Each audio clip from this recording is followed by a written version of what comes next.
اللهم صل وسلم على نبينا محمد. محمد يا رحمة خرجت على الدنيا بحسن كان مقبول. اللهم صل وسلم وبارك عليه.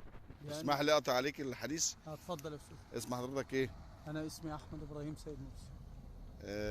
مهنتك ايه؟ انا شغال في الامن. في شركة يعني ولا حاجة ولا مدينة؟ شغال في مدينة في الامن. تمام. موهبتك ايه؟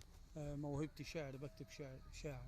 شعر عام ولا شعر خاص؟ لا، شعر عام في كل حاجة، بكتب عن النبي صلى الله عليه وسلم، عن الوطن، اللهم صل عن وسلم وبارك على سيدنا محمد. مكارم الأخلاق، عن أي حاجة. طب قول لنا حاجة كده عن النبي عليه الصلاة والسلام. حاضر. ممكن. محمد يا رحمة خرجت على الدنيا بحسن كان مقبول، بأنك أنت رحمتنا وإنك بدر وسيف من الله مسلول، فدر بهديك دنيتنا أو أعمل لله بقلب ليس مشغول. اللهم صل وسلم وبارك عليه. فختامك للأنبياء كان مقصدنا، وسلم. وحسنك لنا خير موصول. الله الله. كامل الأوصاف فليس على حسن وصفك جاء الوجود موصول.